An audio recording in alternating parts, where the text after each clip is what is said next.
जय श्री हरि। ज्येष्ठ मास के कृष्ण पक्ष में आने वाली पावन अपरा एकादशी का महत्व स्वयं भगवान श्री कृष्ण ने धर्मराज युधिष्ठिर को बताया है। यह एकादशी केवल एक साधारण व्रत नहीं, बल्कि पापों का नाश करने वाली, मोक्ष का द्वार खोलने वाली और भगवान श्री हरि की कृपा प्राप्त कराने वाली महान तिथि मानी गई है। पुराणों में बताया गया है कि संसार में जितने भी तीर्थ, यज्ञ, दान और पुण्य कर्म बताए गए हैं, उन सब का फल भी अपरा एकादशी के व्रत के सामने छोटा पड़ जाता है। जो भक्त श्रद्धा, विश्वास और भक्ति से इस व्रत को करता है, उसके जन्मों जन्मों के पाप नष्ट हो जाते हैं और उसके जीवन में सुख, शांति, यश, वैभव और धर्म का प्रकाश फैलता है। इस बार यह पुण्यदायी अपरा एकादशी 13 मई दिन बुधवार को पड़ रही है। इसे अचला एकादशी के नाम से भी जाना जाता है। कहा जाता है इस दिन भगवान विष्णु की पूजा, तुलसी दल का अर्पण, व्रत, दान और कथा श्रवण करने से मनुष्य को अश्वमेघ यज्ञ, राजसूय यज्ञ, गोदान, स्वर्ण दान और पवित्र तीर्थों के स्नान के समान फल प्राप्त होता है। प्राचीन समय की बात है। हस्तिनापुर की राज्यसभा में धर्मराज युधिष्ठिर भगवान श्री कृष्ण के चरणों में बैठे हुए थे। सभा में गंभीर शांति छाई हुई थी। मंद मंद सुगंधित पवन बह रही थी। चारों ओर वेद मंत्रों की मधुर ध्वनि वातावरण को दिव्यता से भर रही थी। उसी समय भगवान श्री कृष्ण अपने दिव्य तेज के साथ सभा में विराजमान थे। उनके मुखमंडल पर अद्भुत मुस्कान थी और उनके नेत्रों में करुणा और प्रेम की ज्योति चमक रही थी। धर्मराज युधिष्ठिर हाथ जोड़ते हुए बोले, हे माधव, हे जनार्दन, हे दीनबंधु, कृपा करके मुझे ज्येष्ठ मास के कृष्ण पक्ष में आने वाली एकादशी का महत्व बताइए। उसका क्या नाम है और यह व्रत करने से मनुष्य को कौन से पुण्य प्राप्त होते हैं। भगवान श्री कृष्ण मंद मुस्कान के साथ बोले, राजन, यह एकादशी अत्यंत दुर्लभ और महान फल देने वाली है। इसका नाम अपरा एकादशी है। इसे अचला एकादशी भी कहा जाता है। यह व्रत मनुष्य के बड़े से बड़े पापों का नाश कर देती है। जो मनुष्य श्रद्धा और नियम के साथ इस एकादशी का व्रत करता है, वह इस लोक में सुख, यश और सम्मान प्राप्त करता है और अंत में विष्णु लोक को जाता है। राजन, अब मैं तुम्हें इसकी पावन कथा सुनाता हूँ, जिसे सुनते ही मनुष्य के पाप नष्ट हो जाते हैं। बहुत समय पहले की बात है। एक विशाल और समृद्ध राज्य में महिध्वज नाम के एक धर्मात्मा राजा राज्य किया करते थे। वे बड़े ही दयालु, न्यायप्रिय और भगवान विष्णु के परम भक्त थे। उनकी प्रजा उन्हें अपने पिता के समान प्रेम करती थी। राज्य में चारों ओर सुख और शांति थी। किसी को किसी प्रकार का कष्ट नहीं था। लोग धर्म के मार्ग पर चलते थे। मंदिरों में भगवान का नाम गूंजता रहता था और हर घर में प्रसन्नता का वातावरण था।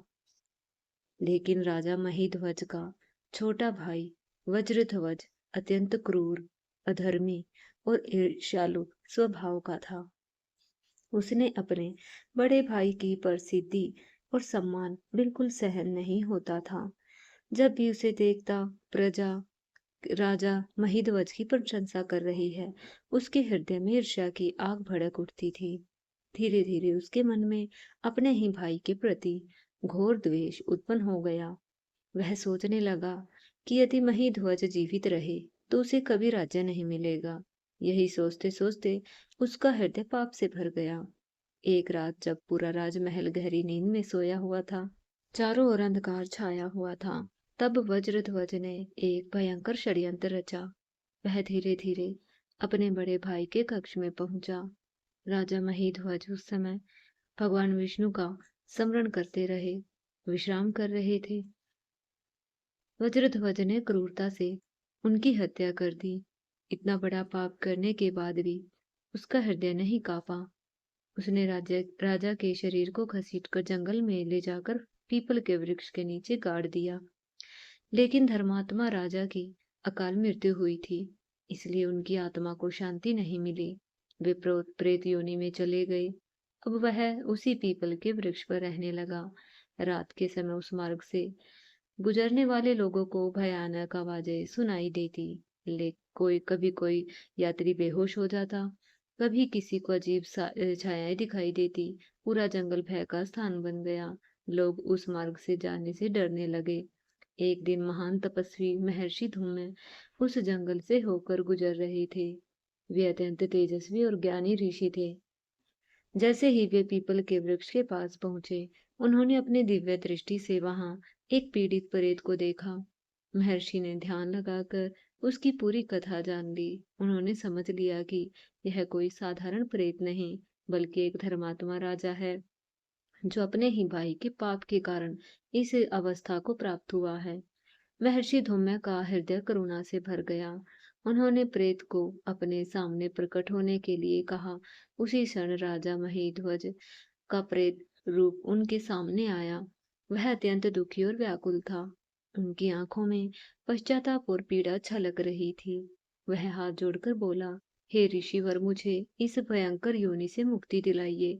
मैं अपने कर्मों के कारण अत्यंत कष्ट भोग रहा हूँ। महर्षि धूम्य ने उसे सांत्वना दी और बोले, राजन, चिंता मत करो। भगवान श्री हरि की कृपा से तुम अवश्य मुक्ति मिलेगी। इसके बाद ऋषि ने ज्येष्ठ मास की कृष्ण पक्ष की अपरा एकादशी का कठोर व्रत किया। उन्होंने पूरे दिन भगवान विष्णु का ध्यान, जप, तप और पूजन किया। द्वादशी तिथि के दिन उन्होंने विधि पूर्वक पारण किया और अपने व्रत का समस्त पुण्य उस प्रेत बने राजा को अर्पित कर दिया। जैसे ही अपरा एकादशी के व्रत का पुण्य राजा महिध्वज को प्राप्त हुआ, उसी क्षण उसका प्रेत शरीर समाप्त हो गया। उसके स्थान पर एक दिव्य तेजस्वी देह प्रकट हुई। आकाश से फूलों की वर्षा होने लगी। दिव्य गंधर्व गीत गाने लगे। उसी समय स्वर्ग से एक सुंदर पुष्पक विमान उतरा। राजा महिध्वज ने महर्षि धूम्य के चरणों में गिरकर उन्हें धन्यवाद दिया और बोले, हे ऋषिवर, आपने मुझे इस भयानक कष्ट से मुक्ति दिलाई। मैं सदैव आपका ऋणी रहूंगा। इसके बाद वे दिव्य विमान में बैठकर स्वर्गलोक की ओर प्रस्थान कर गए। भगवान श्री कृष्ण की कथा सुनकर धर्मराज युधिष्ठिर ने कहा, हे राजन, अपरा एकादशी का व्रत इतना महान है कि यह बड़े बड़े पापों का भी नाश कर देता है। युद्ध भूमि से भागने वाला क्षत्रिय, गुरु की निंदा करने वाला शिष्य, झूठ बोलने वाला व्यक्ति, अधर्म करने वाला मनुष्य भी सच्चे मन से इस व्रत को करे तो उसे मुक्ति प्राप्त हो सकती है। यह एकादशी पाप रूपी विशाल वृक्ष को काटने वाली तेज कुल्हाड़ी के समान है। भगवान श्री कृष्ण ने आगे कहा, जो पुण्य कार्तिक पूर्णिमा के दिन गंगा स्नान प्राप्त करने से प्राप्त होता है, जो फल तीर्थों में दान करने से मिलता है, वही फल अपरा एकादशी का व्रत करने से प्राप्त होता है। इसलिए प्रत्येक मनुष्य को श्रद्धा और नियम पूर्वक इस एकादशी का पालन अवश्य करना चाहिए। इसके बाद भगवान श्री कृष्ण ने एकादशी माता की कथा का भी महत्व बताया। उन्होंने कहा, एकादशी माता स्वयं भगवान विष्णु की शक्ति है। जो भक्त श्रद्धा से इनकी कथा सुनता है, उसके घर में सुख और समृद्धि का वास होता है। बहुत समय पहले की बात है। एक गांव में एक वृद्ध माता रहती थी। वह अत्यंत गरीब थी, लेकिन भगवान विष्णु की परम भक्त थी। हर एकादशी को वह कठोर निर्जला व्रत रखा करती थी। वृद्धावस्था के कारण उसका शरीर कमजोर हो चुका था, फिर भी उसकी भक्ति में कोई कमी नहीं थी। वह पूरे दिन भगवान श्री हरि का नाम जपती और कथा सुनती रहती। एक बार ज्येष्ठ मास की भीषण गर्मी में उसे निर्जला व्रत रखा। सूरज की तपती किरणों से पूरा वातावरण जल रहा था। बूढ़ी माँ का गला प्यास से सूख रहा था, लेकिन उसने अपने व्रत को नहीं छोड़ा। बार बार भगवान से प्रार्थना करती, हे एकादशी माता, मुझे शक्ति दीजिए कि मैं आपका व्रत पूर्ण कर सकूं। रोते रोते रात गुजर गई। उसकी स्थिति अत्यंत कठिन हो गई। प्यास के कारण उसका शरीर कांपने लगा। तभी एकादशी माता ने उसकी परीक्षा लेने का विचार किया। आधी रात को मुर्गे का रूप धारण करके बोली, कुकड़ू को। बूढ़ी माँ को लगा कि सुबह हो गई है, लेकिन जब उसने बाहर जाकर देखा तो चारों ओर घना अंधेरा था। फिर भी उसने धैर्य नहीं छोड़ा। थोड़ी देर बाद एकादशी माता सुंदर कन्या का रूप धारण करके उसके सामने मीठे शरबत का गिलास लेकर आई और बोली, दादी जी, सुबह हो गई है, शरबत पी लीजिए। बूढ़ी माँ का मन एक क्षण के लिए डगमगाया, लेकिन अगले ही पल उसने भगवान विष्णु का स्मरण किया और बोली, नहीं बेटी, मेरा व्रत अभी पूरा नहीं हुआ है। पूरी रात कठिन परीक्षा के बाद अंततः सुबह हो गई। बूढ़ी माँ ने स्नान किया, भगवान विष्णु की पूजा की, ब्राह्मणों को भोजन कराया और द्वादशी के दिन विधि पूर्वक पारण किया। उसी समय एकादशी माता अपने दिव्य रूप में प्रकट हुई। उन्होंने प्रसन्न होकर कहा, हे भक्तों, तुम्हारी श्रद्धा और दृढ़ निश्चय से मैं प्रसन्न हूँ। तुम्हारे घर में कभी किसी वस्तु की कमी नहीं होगी। उस दिन के बाद बूढ़ी माँ का जीवन बदल गया। उनके घर में सुख समृद्धि और आनंद का वास हो गया। उनके परिवार में खुशियां फैल गई। उसने जीवन भर श्रद्धा से एकादशी का व्रत किया और अंत में भगवान श्री हरि के धाम को प्राप्त हुई। भक्तों, अपरा एकादशी केवल उपवास का पर्व नहीं है, बल्कि यह आत्मा की शुद्धि और भगवान के प्रति पूर्ण समर्पण का दिव्य अवसर है। इस दिन हमें प्रातःकाल स्नान करके स्वच्छ वस्त्र धारण करने चाहिए। भगवान विष्णु के सामने दीपक जलाकर तुलसी दल अर्पित करना चाहिए और श्रद्धा से ओम नमो भगवते वासुदेवाय मंत्र का जाप करना चाहिए। क्रोध, छल, कपट और बुरे विचारों से दूर रहना चाहिए।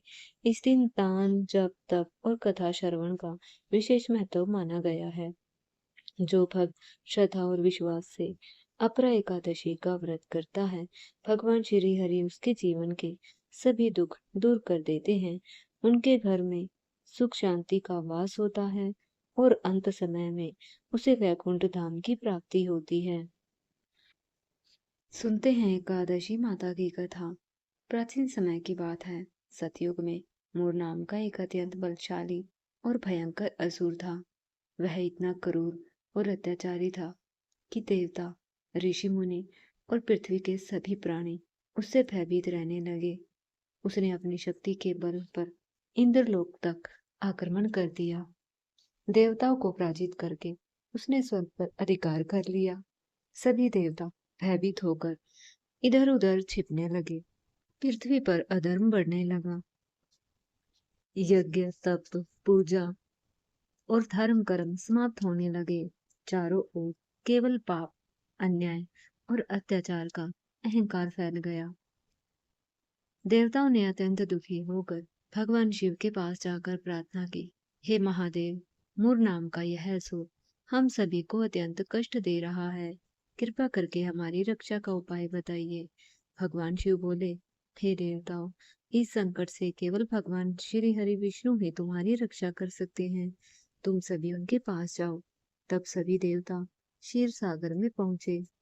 वहां भगवान श्री हरि शेष नाग पर विराजमान थे और माता लक्ष्मी उनकी सेवा कर रही थी। देवताओं ने अपनी व्यथा सुनाई। इंद्रदेव हाथ जोड़कर बोले, हे जगत पालक, हे नारायण, मूर नाम का असुर हम सभी को अत्यंत पीड़ा दे रहा है। उसने स्वर्गलोक पर अधिकार कर लिया है। कृपया हमारी रक्षा करे। भगवान श्री हरि ने देवताओं को धैर्य बंधाया और बोले, देवताओं, भय मत करो। अधर्म चाहे कितना भी बढ़ जाए, अंत में विजय धर्म की होती है। इतना कहकर भगवान श्री विष्णु गरुड़ पर सवार होकर मूरासुर से युद्ध करने पहुंचे। युद्ध आरंभ हुआ। भगवान विष्णु और मूर के बीच भयंकर संग्राम हुआ। आकाश में अस्त्रों शस्त्रों की चमक दिखाई देने लगी। पृथ्वी कांपने लगी। देवता भय और आश्चर्य से देखने लगे। यह युद्ध एक दो दिन नहीं बल्कि हजारों वर्षों तक चला। भगवान श्री हरि असुरों का संहार करते जा रहे थे, लेकिन मूर अत्यंत मायावी था। बार बार नई शक्ति के साथ युद्ध करने लगता। अंत में भगवान विष्णु कुछ समय विश्राम करने के लिए बद्रिकाश्रम के समीप हिमालय की एक दिव्य गुफा में चले गए। भगवान श्री हरि उस गुफा में योग निद्रा में विश्राम करने लगे। तभी मोर वहां पहुंच गया। उसने सोचा, आज अच्छा अवसर है। यदि मैं सोते हुए विष्णु को मार दूं, तो सदा के लिए देवताओं का अंत हो जाएगा। जैसे ही भगवान विष्णु पर आक्रमण किया, उसी क्षण भगवान विष्णु श्री हरि के दिव्य शरीर से एक अत्यंत तेजस्वी कन्या प्रकट हुई।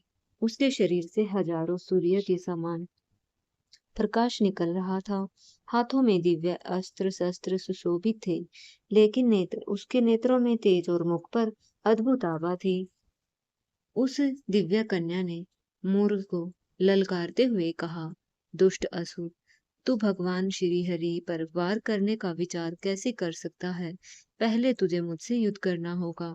मोर उस तेजस्वी कन्या को देखकर क्रोधित हो गया। उसने उस पर आक्रमण कर दिया। फिर दोनों के बीच भयंकर युद्ध होने लगा। अंत समय में उस दिव्य कन्या ने अपने तेज और शक्ति से मोर का वध कर दिया। उसके मरते ही आकाश से फूलों की वर्षा हुई। देवता प्रसन्न होकर जय जयकार करने लगे। उसी समय भगवान श्री विष्णु योग निद्रा से जागे। उन्होंने दिव्य कन्या को देखा। प्रसन्न होकर बोले, हे देवी, तुम कौन हो जिन्होंने मेरा महान शत्रु का वध किया? दिव्य कन्या हाथ जोड़कर बोली, प्रभु, मैं आपके ही तेज से उत्पन्न हुई हूँ। आपके भक्तों और धर्म की रक्षा के लिए मैंने इस असुर का संहार किया है। भगवान श्री हरि अत्यंत प्रसन्न हुए और बोले, हे देवी, आज से तुम इस संसार में एकादशी के नाम से प्रसिद्ध होगी। जिस दिन तुम प्रकट हुई हो, वह तिथि एकादशी कहलाएगी। जो मनुष्य इस दिन व्रत करेगा, भगवान का स्मरण करेगा, कथा सुनेगा, पापों से दूर रहेगा, उसके सभी पाप नष्ट हो जाएंगे और अंत में उसे मोक्ष की प्राप्ति होगी। भगवान श्री विष्णु बोले, हे देवी, तुम मेरे भक्तों को धर्म, भक्ति, सुख और वैकुंठ की प्राप्ति कराओगे। जो मनुष्य श्रद्धा और नियम पूर्वक एकादशी का व्रत करेगा, उसे हजारों यज्ञों, दानों और तीर्थों के समान पुण्य प्राप्त होगा। तभी सभी देवताओं ने एकादशी माता की स्तुति की। आकाश जय एकादशी माता के जयकारों से गूंज उठा। देवताओं ने भगवान श्री हरि को प्रणाम किया और स्वर्ग लोक लौट गए। तभी संसार में एकादशी व्रत का आरंभ हुआ। कहा जाता है, जो भक्त श्रद्धा और विश्वास के साथ एकादशी का व्रत करता है, भगवान विष्णु उसकी सभी मनोकामनाएं पूर्ण करते हैं। उनके घर में सुख शांति बनी रहती है। पाप धीरे धीरे समाप्त हो जाते हैं। प्रेम से बोलिए, एकादशी माता की जय। बोलिए, श्री लक्ष्मी नारायण भगवान की जय।